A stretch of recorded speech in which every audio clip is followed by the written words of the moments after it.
La brigade de recherche et d'investigation BRI vient de mettre le grappin sur 8 présumés voleurs de véhicules. Ces véhicules ont été volés ici à Conakry pour être vendus dans les pays voisins. Pour la Prado, c'est dans la nuit du 28 mai 2019 qu'un citoyen à bord de son véhicule avec son chauffeur a été braqué au niveau de Dixine, précisément à la terrasse, non lieu du stade 28 septembre. Aussitôt alerté par la hiérarchie et les autorités, mon équipe, la BRI, la brigade de recherche et d'investigation, s'est mise sur pied afin de retrouver ces malfrats. C'est ainsi, 112 heures après la commission de l'infraction, on a pu, par nos moyens, interpeller une première personne qui est au nom de Aboubakar Cham. C'est à partir de ces éléments qu'on est parti à continuer les interpellations jusqu'à réunir tout le reste du groupe, de Conakry jusqu'à Sigiri et en passant par Bamako. Le deuxième véhicule a été volé à la date du 15 juin 2019 à Conakry ici. C'était un groupe de jeunes qui s'est appréhendé de ce véhicule-là et ils l'ont apporté sur Cancan. Et le commissariat central de Cancan ayant été informé de la présence d'un groupe de jeunes qui revendait le véhicule à Cancan, et s'est mis à les rechercher à travers la ville finalement et ils ont pu être arrêtés, le véhicule a été arrêté et instruction a été donnée de ramener et les fugitifs et les véhicules sur Conakry ici pour que la remise soit faite. Parmi ces présumés malfrats figure un homme en uniforme. Sans embâche, ils ont tous reconnu les faits qui leur sont reprochés.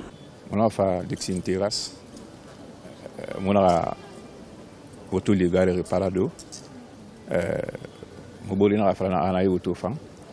Maintenant, on a auto fan, on a ali, on a fait on a takui. Après, on fait na takui. Comment dire, on a auto la bouger, on a auto rali, on a ce bourri là. Après, bourri na tonga na rani sigiri. Et ils ont tous arrêté. Bon, encore, moi j'ai beaucoup de familles, j'ai 19 personnes à nourrir. J'ai dit à l'autorité de m'excuser, ça ne se répète plus maintenant. C'est le véhicule de notre mère. Au fait, je l'ai pris juste pour vendre, pour aller en Europe. J'ai pris la voiture, je suis sorti à Koya, je suis parti à Lambaye. Maintenant j'ai appelé mon ami marocain. Quand je l'ai appelé, je dis, man, tu sais pas que celui qui peut acheter cette voiture. Il a dit, peut-être qu'on pourra trouver des clients pour ça. Maintenant, on est resté à Conakry. On n'a pas trouvé de bons clients. Maintenant, on a jugé nécessaire maintenant de rentrer à Cancan. On n'avait pas le prix du carburant aussi pour rentrer là-bas. Maintenant, on avait un ami là. Lui nous a crédité 2 millions. On a carburé la voiture pour aller là-bas. Maintenant, on est parti à Cancan. Quand on est parti à Cancan, on a eu quelqu'un qui va acheter la voiture à 20 millions. On lui a dit que non, ça, c'est pas bon. Maintenant, les gens de Cancan nous ont dit, comme on n'a pas eu de clé à Cancan, de partir à Sigiri. Qu'une fois à Sigiri, les gens vont acheter à bon prix.